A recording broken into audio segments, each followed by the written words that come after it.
রাধে রাধে ভাইরা, আশা করি সবাই ভালো আছেন।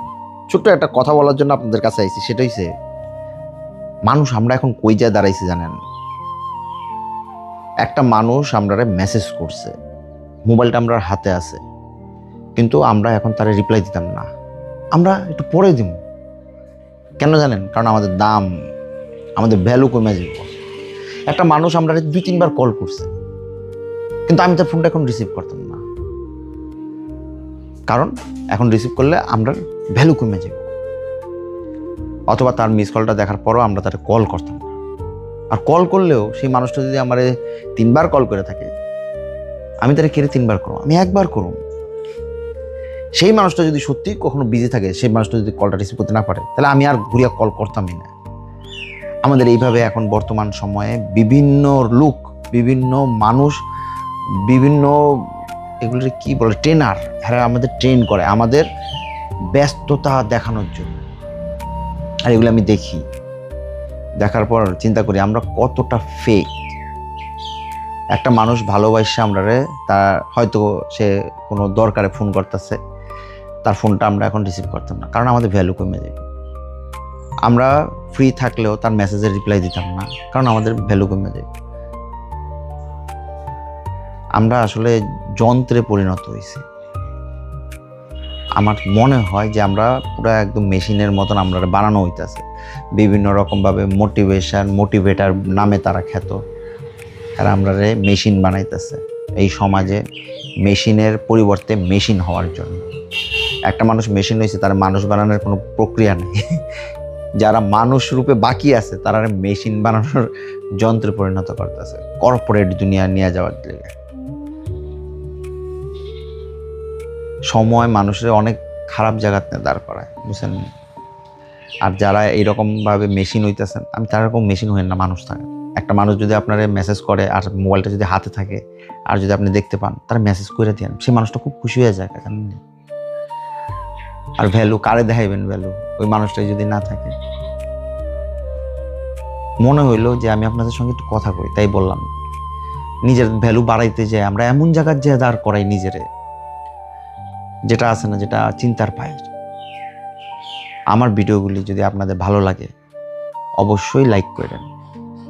এই লাইক দিয়ে আমার টাকা আসতো না, বিশ্বাস করেন। এই লাইকের টাকা আমার দরকারও নাই, আমার আসেও না। কেড়ে লাইক করতে কইতেছে। আজকে যদি আপনার আমার ভিডিওটা ভালো লাগে, আর যদি আপনি লাইক না করেন, ভবিষ্যতে কোনোদিন আপনার কাছে ফেসবুক আমার ভিডিওটা রেকমেন্ড করতেন, আপনার কাছে যাইতো না। যদি লাইক করেন, তাহলে ভবিষ্যতে যাইব। আমি তো আপনার বাড়ি বাড়ি যে আপনার ফেসবুকে প্রোফাইলে যে আমি আপনার সেন্ড করতে পারতাম না। আপনার যদি আমার কথাগুলি ভালো লাগে, আপনি লাইক করে থাকেন, কারণ এতে আপনি আমার ভিডিওগুলি পাইবেন, না হলে পাইতেন না। সব ভালো থাকেন, সুস্থ থাকেন। রাধে রাধে।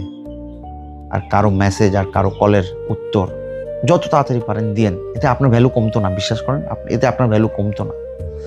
আপনি যদি ভ্যালু বাড়াইতে চান, তাহলে ফোনটা রিসিভ করে আর তার মেসেজের উত্তর সঙ্গে সঙ্গে দিয়েন। না হইলে আমি দেখছি অনেক সম্পর্ক নষ্ট হয়ে গেছে। কথাটা একটু বড় হয়ে যেতেছে, তারপর আমি কয়ে রাখি। কেড়ে নষ্ট হয়ে যায় জানেন?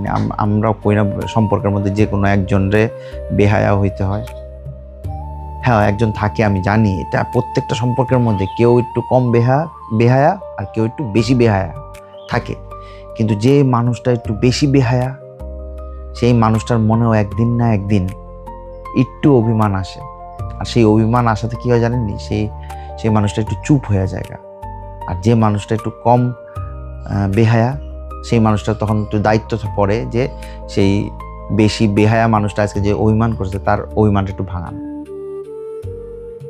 এইটুকুনিও যদি কারোর মধ্যে না থাকে, তাহলে সম্পর্কে থাকার অধিকার কেউ নাই। আপনি কম বেহায়া বুঝতে পারছি, আপনার ইগো বেশি, সব বুঝতে পারছি, কিন্তু যে মানুষটা বেশি বেহায়া এই সম্পর্কটার জন্য, সেই মানুষটাও একদিন না একদিন মুখ ফিরিয়ে আনিব। আর যখন সে মুখ ফিরিয়ে আনিব, বিশ্বাস করেন, সে মনে হয় না মুখ তাকাইব। কারণ সে মানুষটা নিজের মুখ ফেরানোর আগে, হয়তো আপনি দেখতেছেন যে আজকে মুখ ফিরাইছে, মুখ ফেরানোর অনেক আগেই সে নিজের প্রস্তুত করছে এই সময়টার জন্য। ভিডিও অনেক বড় হয়ে গেছে, ভুল বুঝছেন না, কেউ ভুলভাবে নিয়েন না। যদি আমার ভিডিও আপনার ভালো না লাগে, কিচ্ছু করা লাগতো না, ব্লক অপশন দিছে ফেসবুক ব্লক অপশন দিছে, ইউটিউব ব্লক অপশন দিছে, ইনস্টাগ্রাম ব্লক অপশন দিছে। চাট করে যান, ব্লক করেন, বাইরে যান গা। কেরে আপনার বাজে মেন্টালিটি আমার কমেন্ট বক্সে এনে দেন, অনেকে দেয়, আমি তার আর ব্লক করতে দ্বিধাবোধ করি না, একদম দ্বিধাবোধ করি না। আগে খুব কষ্ট হইতো একজন মানুষ ব্লক করুন, এখন আমার একটুও দ্বিধাবোধ হয় না। যারা তাদের পরিবারের তৈরি করা মন মানসিকতা আমার কাছে আইনা ছাড়েন, তারা আমি ফ্যাট করে ব্লক করে দিই। ভালো থাকেন, সুস্থ থাকেন, রাতে রাতে।